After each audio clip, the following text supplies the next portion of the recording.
73 days JEE main जनवरी में बचे हुए हैं। 360 आर करा या नहीं करा, प्रेजेंट और एब्सेंट, जल्दी से लिखिए मालिक। भटक तो नहीं रहे आखिरी के मौके पे? उम्मीद करता हूं नहीं भटक रहे होंगे। आज बात कर लेते हैं ऑर्गेनिक केमिस्ट्री पे, क्योंकि ऑर्गेनिक केमिस्ट्री एक ऐसा सब्जेक्ट है ना कि अगर आपको आ गया तो मजे ही मजे, और अगर आपको नहीं आया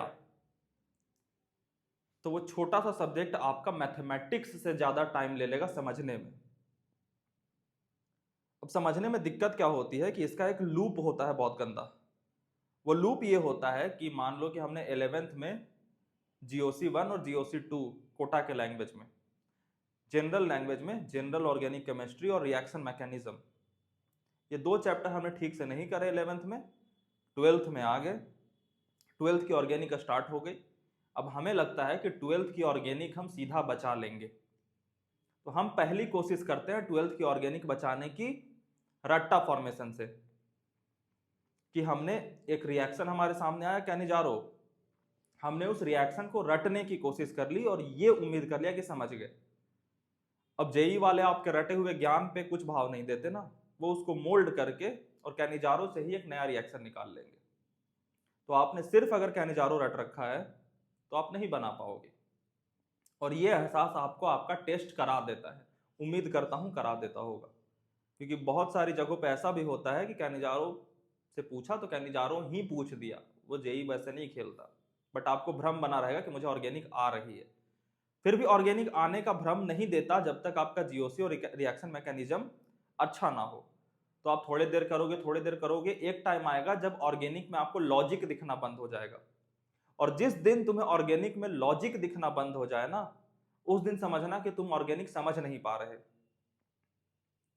तुम्हें जिस दिन देखने में लगे कि यहां से इलेक्ट्रॉन निकला और कहीं पे इलेक्ट्रोफाइल बन रहा है, ये फैक्ट है, उस दिन समझना तुम्हें ऑर्गेनिक समझ नहीं आ रही। जैसे 2+2 4 मैथमेटिक्स में होते हैं ना, वैसे ही किसी एटम से इलेक्ट्रॉन निकल रहा है या लोन पेयर बन रहा है, ये तुम्हें अगर फैक्ट लगने लगे कि ऐसा होता ही है दुनिया में, तो समझना ऑर्गेनिक समझ नहीं आ रही। मैथमेटिक्स की तरह जब ऑर्गेनिक हो जाए कि 2+2 4 एकदम लॉजिकल है कि यहीं से निकलेगा, किसी ने बताया भी नहीं फिर भी तुम्हें लगे यहीं से निकलेगा, और कहीं और से निकाल दिया इलेक्ट्रॉन तो तुम्हें लगे कि यहां से क्यों निकाला, ये गलत है, उस दिन समझना ऑर्गेनिक समझ आ रही है। क्योंकि ऑर्गेनिक बिल्कुल आपको लगे या ना लगे मैथमेटिकल चैप्टर है एक तरीके का। उसके रूल्स होते हैं यार, उसका सेंटर एटम ही कार्बन है बेचारे का, एक एटम पे पूरा का पूरा खेल चल रहा है। आपको ऑर्गेनिक रिएक्शन के सारे 5 फंडामेंटल जो है वो याद होने चाहिए कि अच्छा ऑर्गेनिक जब टूटता है तो 5 स्टेजेस से जाता है। वो 5 स्टेजेस आपको मैथमेटिकल याद होने चाहिए। अगर आपको नहीं याद होंगे तो आपको लग रहा होगा कि अच्छा ऐसा होता है तो ये रट डालो, जबकि बड़ी बकवास बात है। तो लूप समझो पहले, फिर उसके बाद उसे तोड़ना कैसे है वो समझाएंगे। लूप ये है कि आप 11th में जीओसी और रिएक्शन मैकेनिज्म बर्बाद करके आओगे, या उसको बाकी केमिस्ट्री के चैप्टर की तरह जैसे इनऑर्गेनिक की तरह, क्योंकि फिजिकल को तो हम थोड़ा बहुत मैथमेटिकल मान भी लेते हैं, तो उसे हमें फॉर्मूले से हमें समझ आ जाता है कि अच्छा ये फॉर्मूला लगाया तो ये हो गया।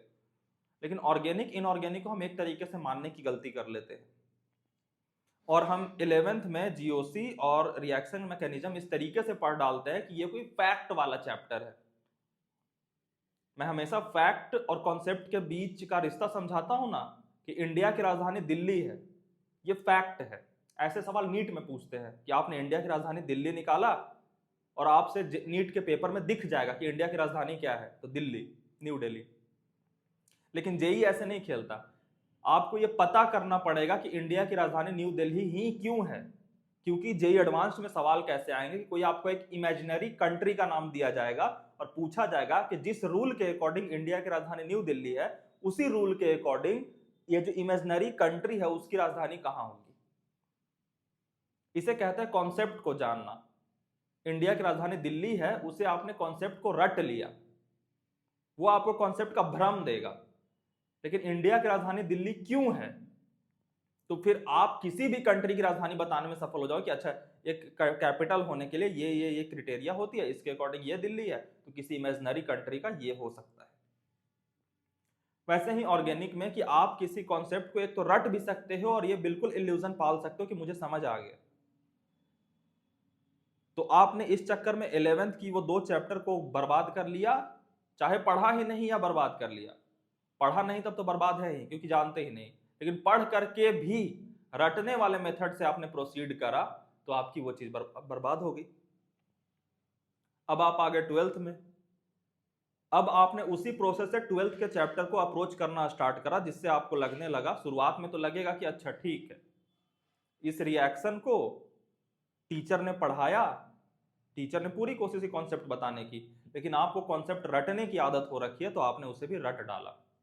हो गया, आगे बढ़ते गए एक टाइम पे आपके साथ क्या होगा कि आपको ना ऑर्गेनिक से नफरत हो जाएगी, इस रीजन से क्योंकि आपको उसमें कुछ लॉजिक कभी दिखेगा ही नहीं, दिखना बंद हो जाएगा। आपको लगेगा ऑर्गेनिक ऐसा सब्जेक्ट ही है। तो इस लूप में पूरी की पूरी ऑर्गेनिक बर्बाद हो जाती है और इसको एक टाइम के बाद ये सुधरता भी नहीं है। रीजन कि लास्ट में आपको इतना टाइम ही नहीं बचेगा कि आप फिर से अंडरस्टैंडिंग बिल्ड कर पाओ। फिर आपको वही मेथड की पूरे का पूरा ऑर्गेनिक रट डालना पड़ेगा। हो सकता है उस रटे हुए में से 5 सवाल भिड़ जाए, जेई मेन में आ जाए, जे एडवांस में तो वो भी नहीं चलेगा, बिल्कुल नहीं चलेगा। बट जेई मेन में हो सकता है कि 5 सवाल आ जाए आपके हाथ के अंदर, बट 4 सवाल छोड़ दोगे। और रटना ज्यादा मुश्किल है अंडरस्टैंड करने से, क्योंकि 100 रिएक्शन है ना, तो 100 रिएक्शन अगर रटने के मेथड से जाओगे तो 100 में 100 रटना पड़ेगा। बट अंडरस्टैंडिंग के मेथड से जाओगे ना तो 5 कॉन्सेप्ट अंडरस्टैंड करने पड़ेंगे, उसके हिसाब से आपको रिएक्टेंट 100 रिएक्शन के दे दिए जाए, आप उस 5 कॉन्सेप्ट से उसके सारे के प्रोडक्ट लिख दोगे। तो ये हो गई बर्बादी। अब सुधार कैसे होगा? तो सबसे पहले अगर आपके पास टाइम है तो आप जीओसी और रिएक्शन मैकेनिज्म को अंडरस्टैंडिंग वाले मेथड से अप्रोच करो। किसी ढंग के टीचर को पकड़ो, ठीक है, और उससे बेसिक से इंडक्टिव, मेसोमेरिक, रेजोनेंस, ये सारी चीजें समझने के पर्सपेक्टिव से, अब रटना नहीं है, समझने की पर्सपेक्टिव से उस चैप्टर को अप्रोच करो कि मैं समझता हूं, अब मैं रटूंगा नहीं, मुझे जो चीज समझ, यहां से इलेक्ट्रॉन निकला तो क्यों निकला, फिर हम इलेक्ट्रोनेगेटिविटी वाला कॉन्सेप्ट लगाएंगे वहां पे, देखता हूं कौन इलेक्ट्रोनेगेटिव है, कौन इलेक्ट्रॉन को खींच पाएगा। तो हमने मैथमेटिक्स लगा लिया। अब आगे जितने भी सवाल आएंगे हमारे, उसमें मैं देख पाऊंगा आंखों से कि अच्छा इलेक्ट्रोनेगेटिव डिफरेंस की वजह से यहां से इलेक्ट्रॉन निकलना है, ऑब्वियस है, एक निकलेगा, दो निकलेगा। अब हम इस कॉन्सेप्ट को कैसे कि एक ही क्यों निकला या दो ही क्यों निकला, तो अब देखेंगे कि कितनी एनर्जी सामने वाला लेके आ रहा है जो कितने इलेक्ट्रॉन खींच पाएगा। तो अब इस तरीके से इन 2 चैप्टर को अप्रोच करो, ठीक है। इन 2 चैप्टर में थोड़ा सा टाइम लगेगा, बच्चे को लग सकता है कि भैया अब इतना स्लो करूंगा तो हो नहीं पाएगा, नहीं, बिल्कुल गलत तुम्हें लगता है। 2 चैप्टर में मान लो तुमने 20 दिन लगा दिए, जी 73 डेज है ना, 73 डेज में से तुमने इन 2 चैप्टर को करने में रोज 1.5 घंटा पढ़ रहे हो, क्योंकि बाकी तो 360 करना ही है, तो 1.5 घंटा पढ़ रहे हो, तो इन 2 चैप्टर को करने में 20 दिन लगा दिए। लेकिन 20 दिन में तुमने ढंग से करा ना, तो आगे के जितने भी चैप्टर है ना वो 5-5 दिन में हो जाएंगे। ऑर्गेनिक ऐसे पढ़ी जाती है, 5-5 दिन में हो जाएंगे बड़ी आसानी से। लेकिन तुम सोचो कि इन्हीं को जल्दी 10 दिन में करूं ना, तो आगे के जितने चैप्टर है ना वो इतने बोरिंग हो जाएंगे, इतने अंडरस्टैंडिंग में कॉम्प्लेक्स हो जाएंगे कि आप उन 5 दिन में होने वाले चैप्टर को 15 दिन करोगे, और 15 दिन में भी इफेक्टिव नहीं होगा, क्योंकि एग्जाम में निकाल नहीं पाओगे। यहां पे रटाफिकेशन से घुसा हुआ चैप्टर होगा ना, तो निकलेगा नहीं। तो पहले जीओसी और रिएक्शन मैकेनिज्म को ढंग से करो, और ढंग से करने के बाद फिर आगे बढ़ो चैप्टर्स पे। मान लो हाइड्रोकार्बन पे पहुंचे, तो अल्कीन अल्कीन अल्काइन से बेसिक स्टार्ट करा। अब उनके रिएक्शंस को देखा, और फिर उनके रिएक्शन को अंडरस्टैंड करने की कोशिश करी कि ये मीथेन से रिएक्शन हो रहा है अगर, तो क्या ये रिएक्शन सिर्फ मीथेन पे काम करेगा, या इसके जगह पे मैं और 4-5 चीजें लगा करके खुद का रिएक्शन बना सकता हूं या नहीं। मुझे एक नई कंपाउंड दे दी गई, मैं इस सेम रिएक्शन में उसे इंप्लीमेंट कर सकता हूं या नहीं। और जब आप इस तरीके से सोचोगे ना, तो आपकी ऑर्गेनिक बेटर हो जाएगी। आप देखोगे कि आपको सवाल ना ऑर्गेनिक के मैथमेटिक्स की तरह दिखने लगे, फिर मजा भी आएगा सब्जेक्ट पढ़ने में। और मैं हमेशा क्या कहता हूं कि जिसको जिस सब्जेक्ट को पढ़ने में मजा नहीं आ रहा ना, वो जेई में स्कोर नहीं कर पाएगा। तुम्हें लगता है कि मजा नहीं भी आ रहा तो भी पढ़ लो, नहीं, मजा नहीं आ रहा यानी सब्जेक्ट समझ नहीं आ रहा। तो इस मेथड से आप प्रोसीड करो, ठीक है। बाकी जितने भी तुम शॉर्टकट इंप्लीमेंट करना चाहते हो कि भैया मैंने ना 50 रिएक्शन लिख करके चिपका रखे हैं, ठीक है, 50 रट लिए, 51वां आ जाएगा, कहां से निकालोगे? क्योंकि तुम्हारे दिमाग में तो 50 का ही क्राइटेरिया चल रहा है, तो 51th क्वेश्चन आ गया तो कहां से करोगे? नहीं कर पाओगे अगर रट रखा है 50 को। तो लेकिन अगर अंडरस्टैंडिंग से अप्रोच करोगे ना तो 50 में से 10 भी तुमने रिएक्शन मैकेनिज्म से देख लिया ना, तो 10 आने की वजह से तुम 50 क्या 500 रिएक्शन बना दोगे।